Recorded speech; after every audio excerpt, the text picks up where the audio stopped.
setiamu, kau menyediakan yang ku perlu.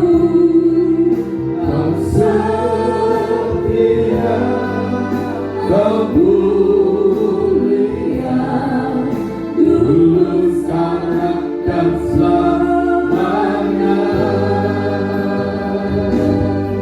Kau tunjukkan kasih setiamu, kau menyediakan yang ku perlu. Kau setia, kau mulia, Bapa kau setia. Bapa kau setia. Bapa kau setia.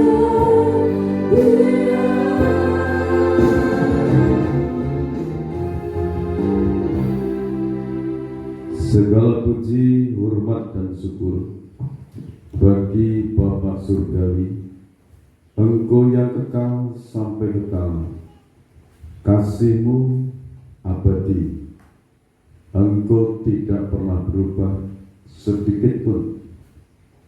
Perhatian-Mu untuk setiap umat manusia yang berdosa, yang percaya kepada kuasa pengorbanan Kristus di Kalvari, dosanya dihapuskan, hidupnya disucikan, dijadikan bait Roh Kudus, tempat Allah berhadirat. Pada saat ini Bapa di dalam surga, Engkau hadir di tengah-tengah kami. Engkau hadir di tengah-tengah pertemuan ibadah ini. Engkau hadir dalam setiap pribadi anak-anak-Mu, baik kami yang berkumpul saat ini di tempat ibadah, maupun anak-anak-Mu yang mengikuti melalui itu. Tuhan memperhatikan, Tuhan memberkati mereka, Tuhan melamar mereka. Sekarang berbicara Engkau ya Tuhan. Kekuatan kuasa hadirat Tuhan menguasai hamba, hubungkan lidah hikmat, lidah kuasa, lidah urapan yang kuat dari tahta Allah mengalir, melimpah dalam kehidupan kami hamba. Berkati kami semua, berkati Indonesia. Indonesia diberkati berlimpah-limpah sehingga menjadi berkat untuk bangsa-bangsa. Terima kasih Bapak. Di dalam nama Tuhan Yesus Kristus hamba berdoa. Amin. Salam Bapak Ibu. Saudara semua diberkati. Amin. Pada kesempatan pertemuan ibadah saat ini sesi kedua, yaitu berkat untuk Indonesia. Kita bersyukur tinggal di negara Indonesia, negara yang besar, yang memiliki kekuatan yang maha besar, yaitu Tuhan yang Maha Esa.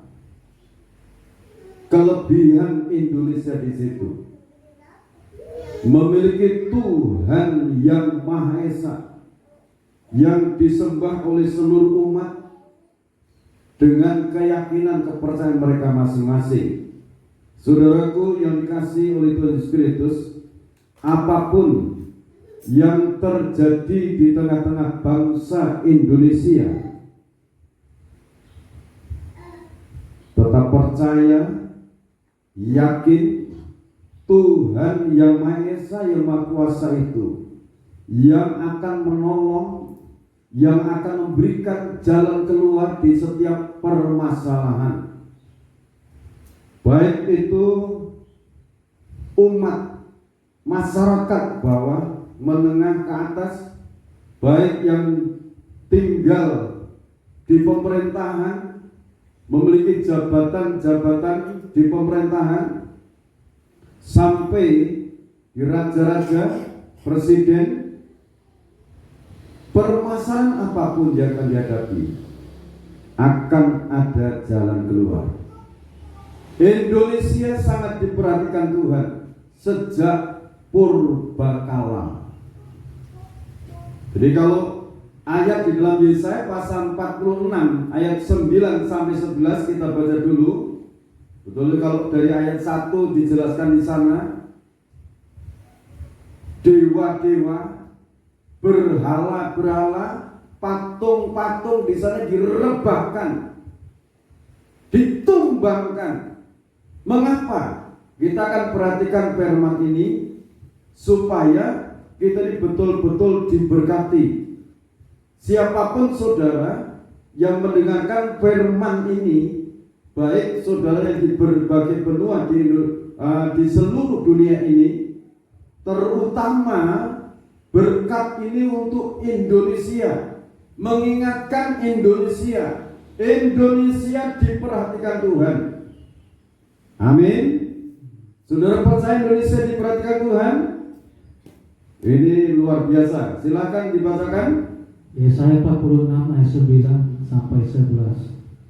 Ingatlah hal-hal yang dahulu dari sejak purbakala, bahwasanya akulah Allah dan tidak ada yang lain, akulah Allah dan tidak ada yang seperti aku. Ya, terus Yang memberitahukan dari mulanya hal yang kemudian, dan dari zaman purbakala apa yang belum terlaksana. Yang berkata, keputusanku akan sampai dan segala kehendakku akan kulaksanakan. Yang memanggil burung buas dari timur dan orang yang melaksanakan putusanku dari negeri yang jauh. Aku telah mengatakannya, maka aku hendak melangsungkannya. Aku telah merencanakannya, maka aku hendak melaksanakannya. yang merencanakan dari negara Indonesia ini, dari tengah-tengahnya Tuhan pilih orang yang akan melaksanakan keputusan Allah. Nubuatan ini disampaikan oleh Nabi Yesaya kurang lebihnya 2700 tahun yang lalu. Sejak purbakala Allah melihat Indonesia ini. Indonesia menjadi perhatiannya Tuhan. Amin. Saudara bersyukur tinggal di Indonesia.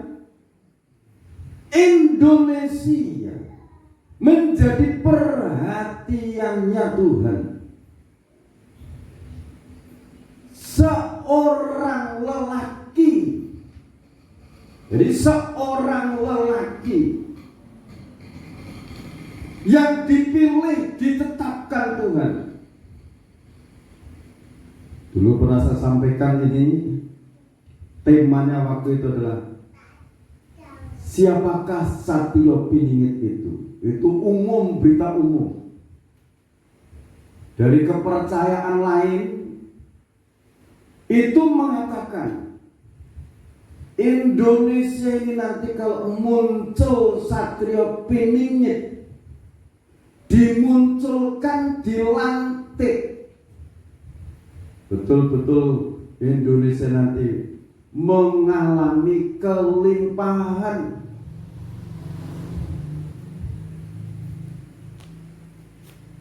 Tetapi di dalam tokoh Alkitab ini dinubuatkan dari negara yang berlambang burung Garuda. Nubuatan itu di barat sana, di Israel. Yesaya katakan, Yesaya itu orang Israel. Tetapi yang dikatakan yang akan melaksanakan keputusan Allah, kehendak Allah harus disampaikan kepada bangsa pilihan itu dari Indonesia ini. Sisi pertama sudah saya jelaskan, Nah sekarang ayat 9 saya akan ulang. Kalau itu nanti muncul di lantik, apa yang harus dia katakan yang pertama-tama? Ingatlah hal-hal yang dahulu dari sejak purbakala, bahwasanya akulah Allah dan tidak ada yang lain. Akulah Allah dan tidak ada yang seperti aku. Artinya Allah itu menunjukkan aku ini loh pencipta alam semesta. Aku ini yang dari awal ada dan sampai kekal, tidak ada yang lain. Artinya di saat nanti tokoh dalam Yesaya pasal 46 ini muncul, dilantik oleh Tuhan, diturunkan dari surga. Itu saya ingatkan lagi Wahyu pasal yang ke-10, kita ke sana dulu.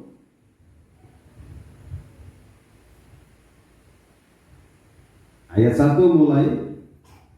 Dan aku melihat seorang malaikat lain yang kuat turun dari sorga berselubukan awan, Ya. dan pelangi ada di atas kepalanya, dan mukanya sama seperti matahari, dan kakinya bagaikan tiang api.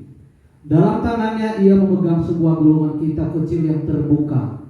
Ia menginjakkan kaki kanannya di atas laut dan kaki kirinya di atas bumi. Dan ia berseru dengan suara nyaring sama seperti singa yang mengaum. Dan sesudah ia berseru, ketujuh guru itu memperdengarkan suaranya. Dan sesudah ketujuh guru itu selesai berbicara, aku mau menuliskannya, tetapi aku mendengar suatu suara dari sorga berkata, meteraikanlah apa yang dikatakan oleh ketujuh guru itu, dan janganlah engkau menuliskannya. Dan malaikat yang kulihat berdiri di atas laut dan di atas bumi, mengangkat tangan kanannya ke langit, dan ia bersumpah, demi Dia yang hidup sampai selama-lamanya, yang telah menciptakan langit dan segala isinya, dan bumi dan segala isinya, dan laut dan segala isinya, katanya, tidak akan ada penundaan lagi. Terima kasih. Jadi saudara yang dikasihi oleh Tuhan Yesus Kristus, Yesaya pasal 46 dari ayat 9 sampai 11 tadi, ini nanti penggenapan dalam Wahyu pasal 10 ayat 1 dan seterusnya ini. Seorang yang memiliki pengalaman hidupnya ini memiliki pengalaman naik surga, turun ke bumi, naik surga, turun ke bumi. Jadi berita yang dia sampaikan nanti, bahkan yang sebelumnya sudah disampaikan, itu diterima dari surga untuk umat-umatnya. Salah satu yang diberitakan adalah kitab kecil terbuka di tangannya. Kalau sesi pertama sudah sampaikan, yang turun naik surga bumi ini adalah seorang tokoh rohaniwan, seorang yang menyangkali diri, merendahkan hati di hadapan Allah, berdoa, menyembah, mengagungkan Allah di atas bukit, di atas gunung, di mana ada awan di situ, sampai larut pagi hari, menyembah, menyanjung, meninggikan nama Tuhan, sehingga janji Tuhan dia terima, pelangi di atas kepalanya. Dan lebih dasar lagi di sana katakan, mukanya sama seperti matahari, kakinya bagaikan tiang api. Ini saudara, kalau mau mendekat kepada Tuhan, kasih Bapak surgawi itu memancar. Matahari itu gambaran Allah Bapa, memancar, menyinari setiap umat manusia. Allah yang maha besar, maha kuasa, maha dasar, Tuhan Allah pencipta alam semesta. Matahari itu tidak pilih kasih. Orang benar disinari, orang yang berbuat jahat disinari. Diberikan kesempatan orang jahat itu untuk menikmati dan supaya menyadari bahwa di atas semuanya ini, di tengah-tengah alam semesta ini, mata Allah itu memandang setiap hati manusia. Allah itu tidak pernah lelah, tidak pernah tertidur. Dia selalu melihat umat-umatnya. Jadi di hadapan Allah tidak ada yang tersembunyi. Seperti sinarnya matahari itu, kegelapannya hilang kalau disinari matahari. Kalau disinari matahari, bangkai yang busuk ternetralisir, hilang busuknya. Artinya kalau dari itu menerima kasih Allah Bapa, dosa seburuk apapun dihapuskan lewat kematian Kristus Yesus di atas bukit Golgota. Itu menghapus dosa-dosa. Amin. Nah saudara, selanjutnya kaki kanan dari malaikat yang gagah yang turun dari surga itu, kaki kanannya itu menginjak laut, kaki kirinya menginjak bumi. Bumi itu munculnya nabi palsu, laut itu munculnya antikris. Jadi sebelum digenapi semua janji Tuhan ini dan rancangan Tuhan ini terlaksana, antikris dan nabi palsu belum bisa muncul. Kalau yang menginjak ini masih di bumi. Tapi nanti kalau yang menginjak itu sudah kembali ke surga, antikris muncul. Sebab itu saudara, selagi masih ada kesempatan untuk mendengarkan firman, ayo kita mendengarkan firman. Karena apa?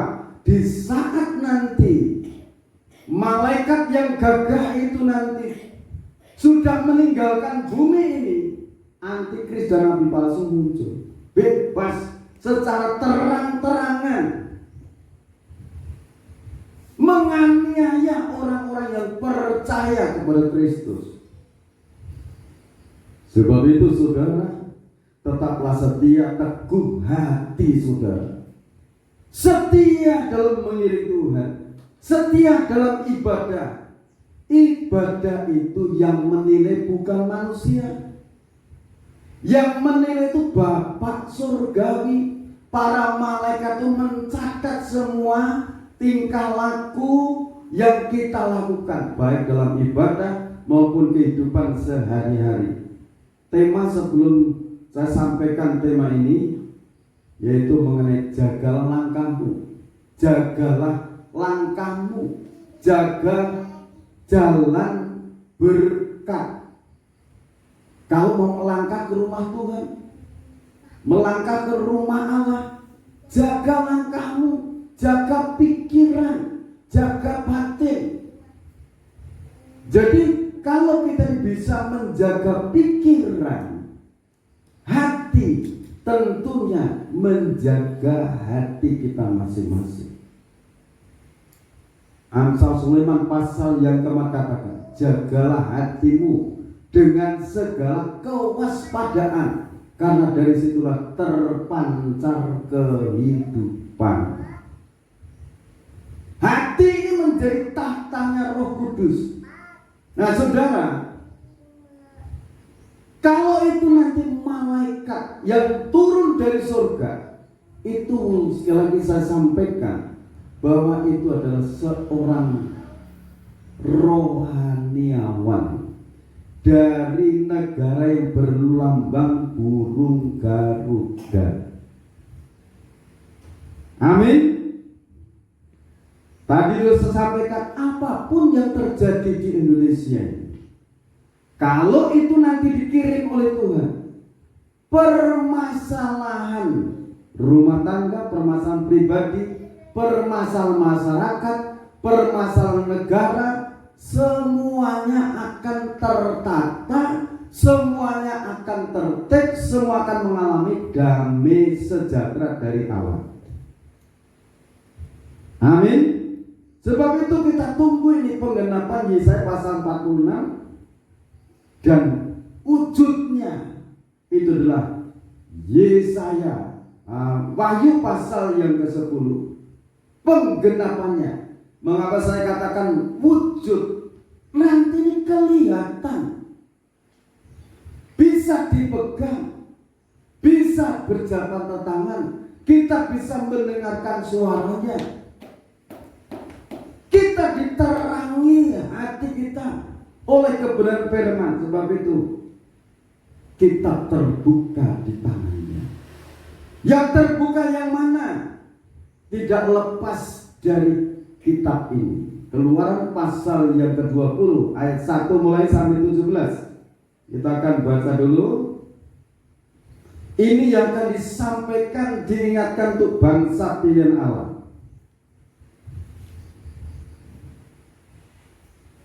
Keluaran pasal 20 mulai ayat yang pertama ke-10 firman.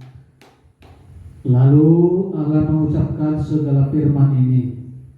Akulah Tuhan Allahmu yang membawa engkau keluar dari tanah Mesir, dari tempat perbudakan. Jangan ada padamu Allah lain di hadapanku. Jangan membuat bagimu patung yang menyerupai apapun yang ada di langit di atas, atau yang ada di bumi di bawah, atau yang ada di dalam air di bawah bumi. Jangan sujud menyembah kepadanya atau beribadah kepadanya, sebab aku Tuhan Allahmu adalah Allah yang cemburu, yang membalaskan kesalahan bapa kepada anak-anaknya, kepada keturunan yang ketiga dan keempat dari orang-orang yang membenci aku. Saudara, ini saya ingatkan lagi Yesaya 46 ayat 9. Tuhan katakan, aku nih Allah yang layak menerima pujian, yang berkuasa menjawab setiap doa-doa. Jangan minta kepada patung, kepada dewa-dewa, tetapi akulah Allah, sembahlah aku. Ini nanti yang akan disampaikan oleh seorang tokoh yang turun naik surga bumi. Ini yang akan ditegakkan. Sembah Allah. Mengapa yang dipilih bangsa Indonesia? Indonesia mengakui Tuhan itu satu. Allah yang Maha Besar itu satu. Itu sila yang pertama. Ketuhanan yang Maha Esa. Ya, terus. Tetapi aku menunjukkan kasih setia kepada beribu-ribu orang, yaitu mereka yang mengasihi aku dan yang berpegang pada perintah-perintahku. Jadi kalau kita perhatikan, kalau manusia itu sujud menyembah patung buatannya sendiri, baik itu dibuat dari emas, dari tembaga, dari perak, kalau itu diangkut, dipikul, ditaruh di suatu tempat langsung disembah. Patung itu ditaruh di situ, ya tetap di situ, tidak bisa bergeser. Punya mata tidak bisa melihat, punya telinga tidak bisa mendengar, punya hidung, punya mulut, tidak berfungsi. Karena itu buatan manusia. Tuhan katakan, akulah Allah, sembahlah aku. Akulah Allah yang berkuasa menjawab doa umatku.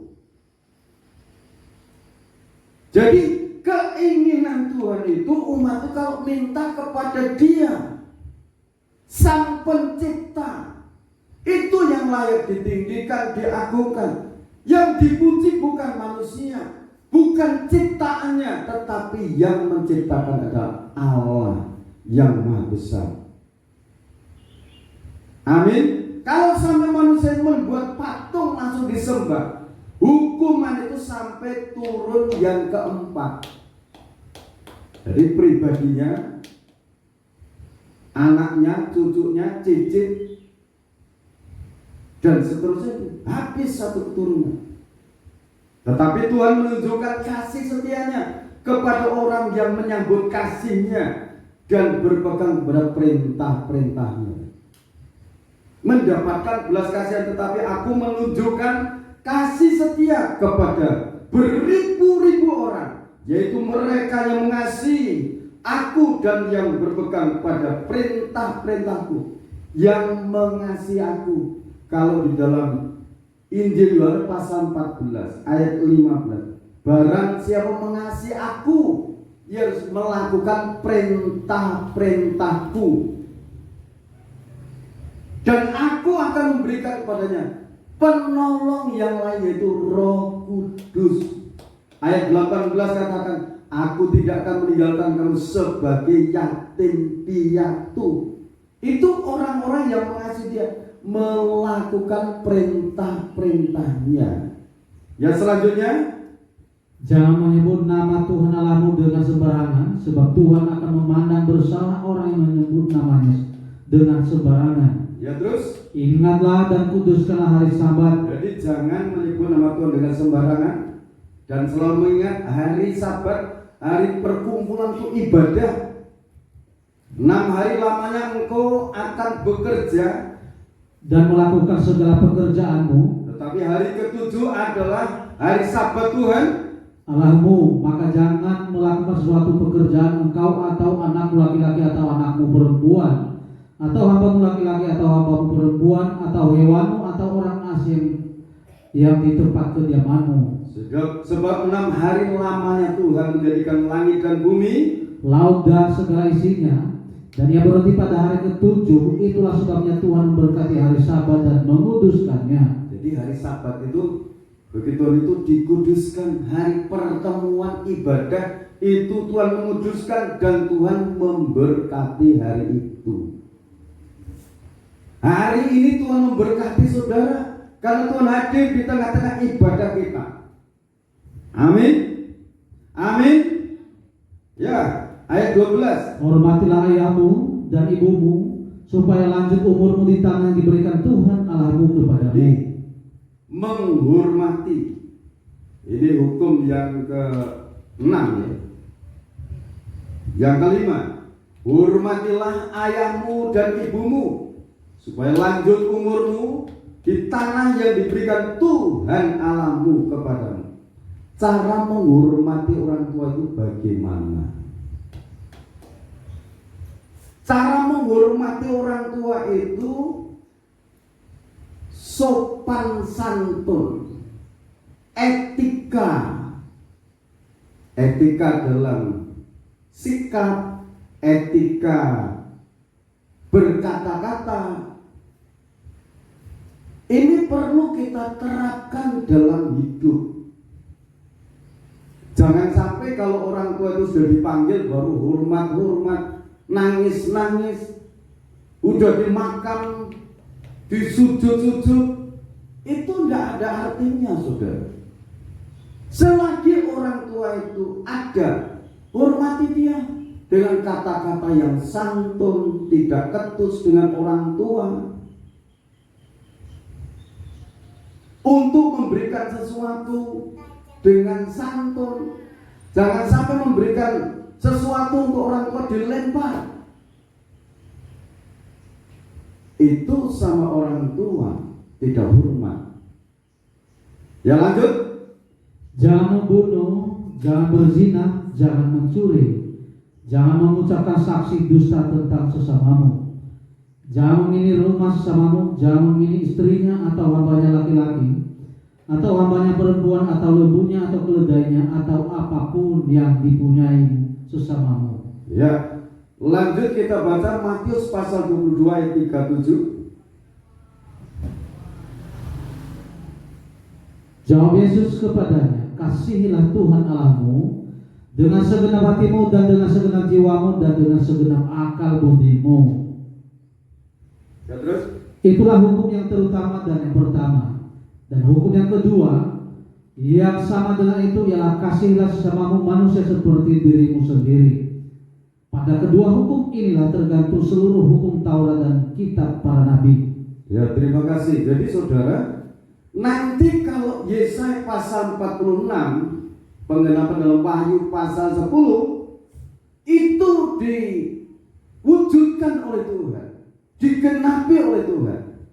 Ini nanti akan ditegakkan.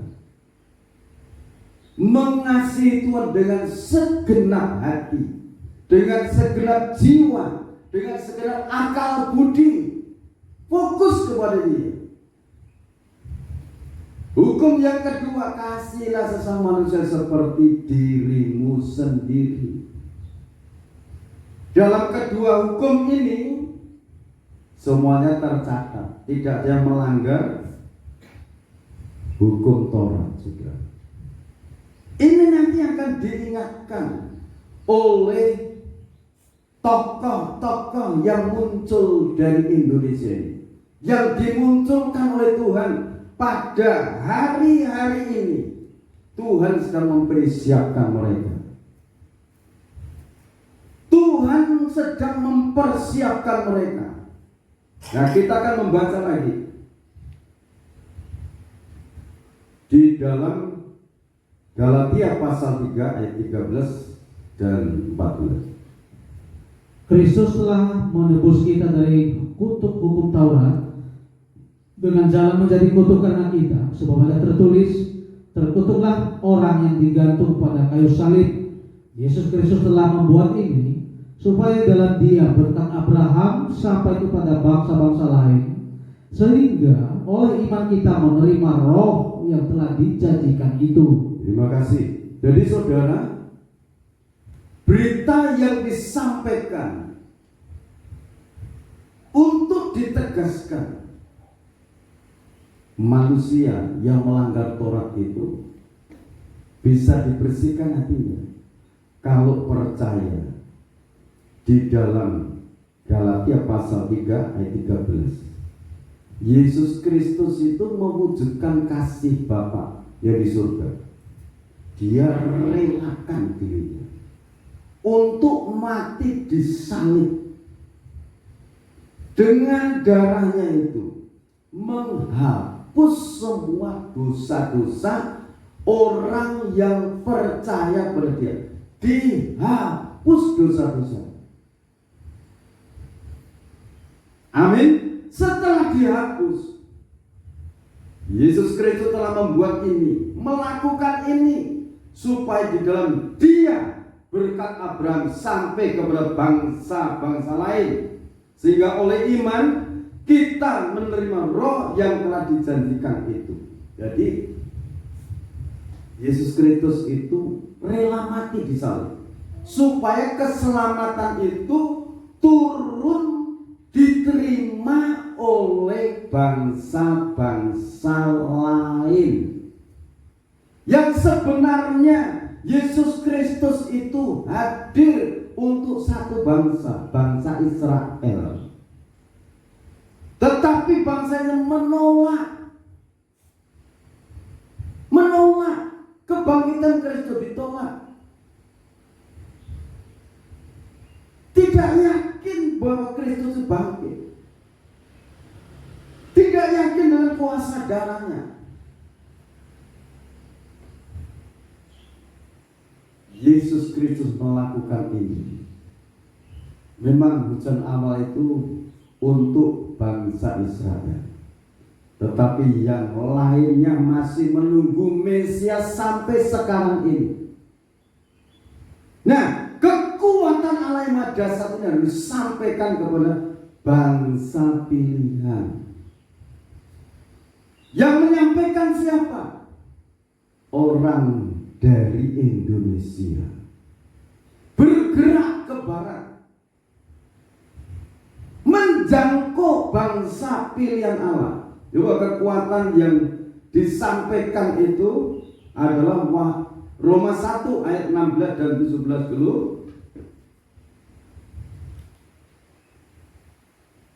Sebab aku mempunyai keyakinan yang kokoh dalam Injil, Karena Injil adalah kekuatan Allah yang menyelamatkan setiap orang yang percaya, pertama-tama orang Yahudi tetapi juga orang Yunani. Sebab di dalamnya nyata kebenaran Allah yang bertolak dari iman dan memimpin kepada iman, seperti ada tertulis, orang benar akan hidup oleh iman. Orang benar itu orang yang menerima darah Yesus Kristus, percaya darah Yesus Kristus, itu dibenarkan orang itu. Dan hidupnya hidup karena percaya. Kuasa Allah itu akan menolong hidupnya, memelihara hidupnya, memberikan napas hidupnya. Itu percaya. Dasarnya adalah berita Injil. Ini yang berbicara adalah Rasul Paulus. Rasul Paulus itu dari terah Benyamin, keturunan Yakub. Dia memberitakan Injil kepada bangsa-bangsa lain selain bangsa Israel. Nah, sekarang bangsa lain ini, terutama dari Indonesia ini yang dipilih, akan memberitakan kabar sukacita, kabar Injil ini. Karena apa? Yang bisa melepaskan manusia dari dosa adalah darah Yesus Kristus. Kolose pasal yang kedua ayat 14 dan 15. Kalau saudara baca dari ayat yang ke-12 sampai 15 lebih jelas di sana, dibaca dulu. Karena dengan Dia kamu dikuburkan dalam baptisan, dan di dalam Dia kamu turut dibangkitkan juga oleh kepercayaanmu kepada kerja kuasa Allah yang telah membangkitkan Dia dari orang mati. Ya, terus Kamu juga meskipun dahulu mati oleh pelanggaranmu dan oleh karena tidak disunat secara lahiriah, telah dihidupkan Allah bersama-sama dengan Dia sesudah Ia mengampuni segala pelanggaran kita, 14. dengan menghapuskan surat hutang yang oleh ketentuan-ketentuan hukum mendakwa dan mengancam kita, dan itu ditiadakannya dengan memakukannya pada kayu salib. Dosa-dosa, surat-surat hutang dipakukan di kayu salib. Ya, terus Ia telah melucuti pemerintah-pemerintah dan penguasa-penguasa dan menjadikan mereka tontonan umum dalam kemenangannya atas mereka. jadi kematian Kristus, darah Yesus Kristus itu kuasa yang maha dahsyat untuk melucuti pemerintahan setan, penguasa setan, penghulu setan, roh-roh jahat. Bagi orang-orang yang percayakan kuasa darah Yesus Kristus, saudara diberikan kuasa itu. Dan ini berita ini yang akan diserukan oleh malaikat yang turun naik surga bumi, dan nanti akan dibantu oleh orang-orang yang lainnya. Di situ dikatakan 7 guru, di bawahnya lagi ada 70, dan seterusnya. Nah, selanjutnya kita akan membaca Kolose 3 ayat 12 sampai 17. Karena itu, sebagai orang-orang pilihan Allah yang telah dikuduskan dan dikasihinya, kenakanlah belas kasihan, kemurahan, kerendahan hati, kelemah lembutan, dan kesabaran. Jadi, bagi saudara yang mendengarkan berita ini, milikilah ini. Karena itu, sebagai orang-orang pilihan Allah yang dikuduskan dan dikasihi. Dikuduskan atau dikasihi, kenakanlah belas kasihan, kemurahan, kerendahan hati, kelemah lembutan, dan kesabaran.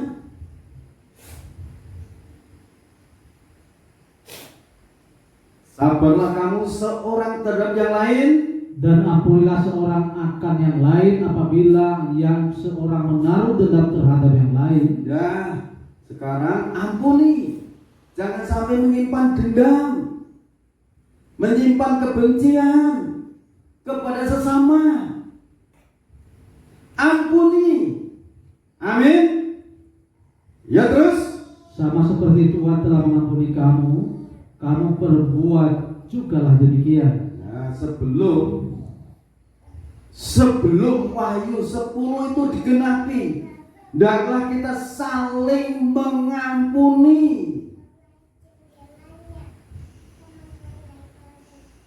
Amin.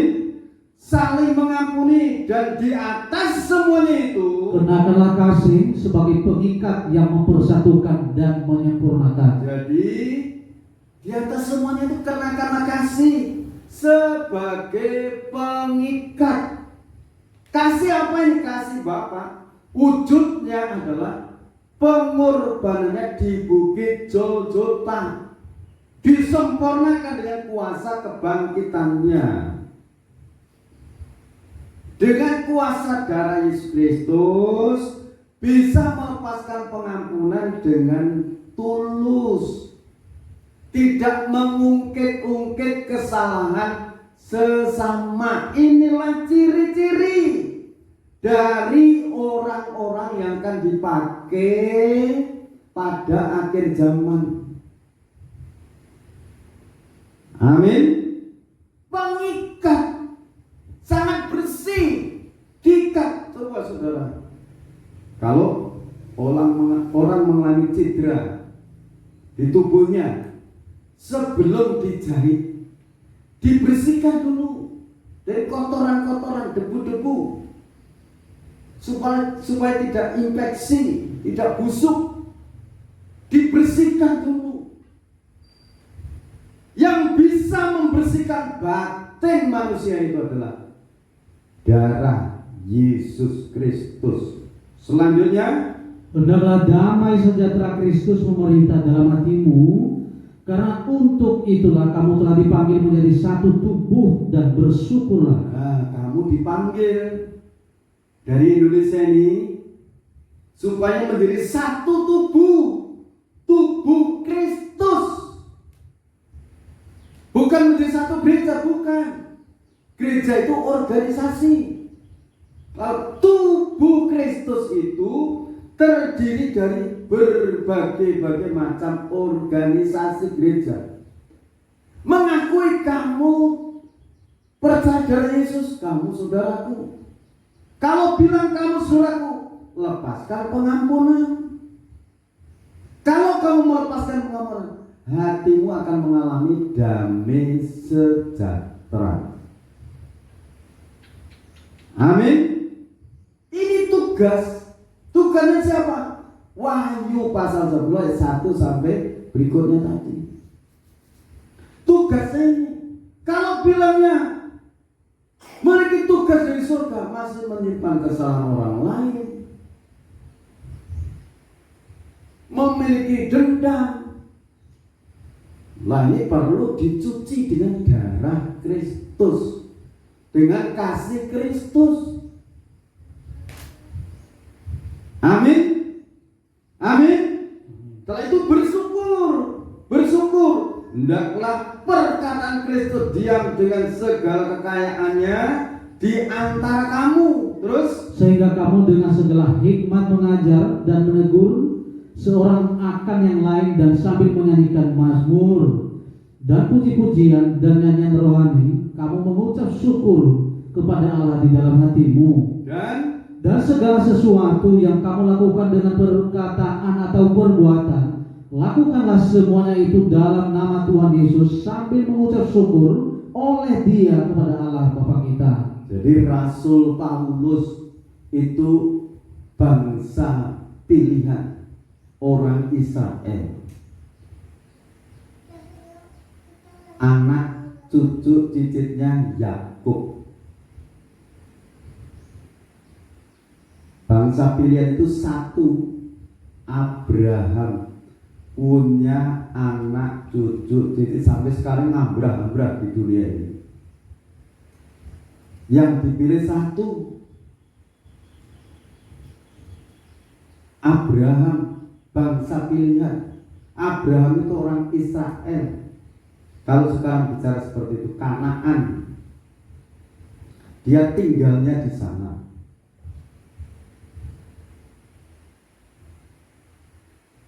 Cucunya yang punya anak banyak itu namanya Yakub, anak laki-laki. Dia punya anak laki-laki 12, perempuan 1. Jarang disebut di situ yang perempuan.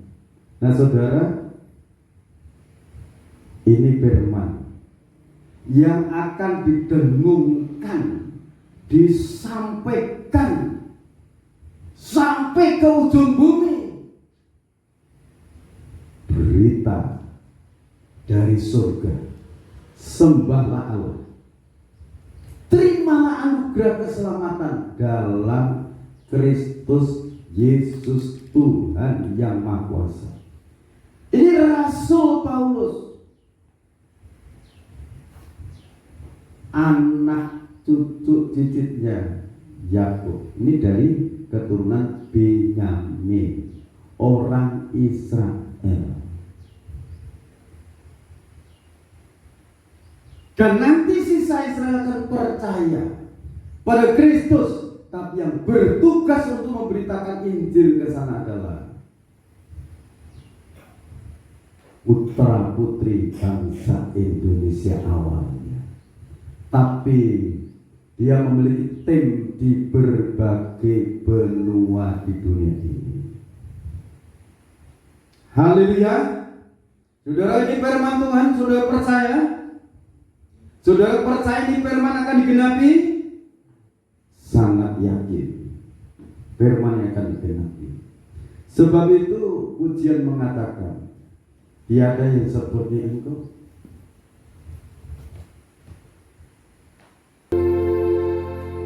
Terima kasih Bapa di dalam kerajaan surga. Kami bersyukur untuk perjamuan suci saat ini, memperingati kematian Yesus Kristus Tuhan yang Maha Kuasa di atas bukit Golgota dan kuasa kebangkitan. Kami akan terima bersama-sama. Dan ketika mereka sedang makan, Yesus mengambil roti, mengucap berkat, memecah-mecahkannya, lalu memberikan kepada murid-muridnya dan berkata, ambillah, makanlah, inilah tubuhku. Kita makan di dalam nama Tuhan Yesus Kristus.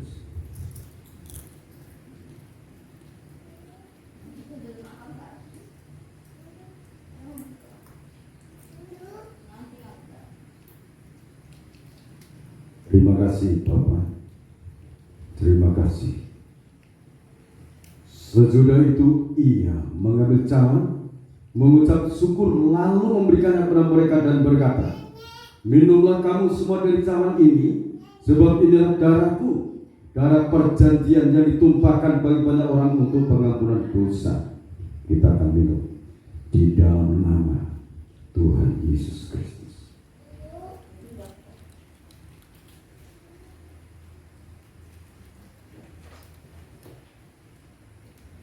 Terima kasih buat firman-Mu.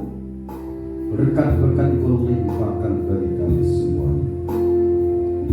Di dalam nama Tuhan Yesus Kristus, Bapak, Ibu, Saudara, dan kekasih-kekasih Tuhan, sekarang terimalah berkat anugerah, damai dan sejahtera dari Allah Bapa, Sang Putra, dan Roh Kudus. Di dalam nama Tuhan Yesus Kristus, berkat-berkat yang terbaik ini kami terima bersama-sama untuk puji hormat kemuliaan nama Tuhan di dalam nama Kristus. Haleluya. Amin. Tuhan Yesus Kristus memberkati kita semua.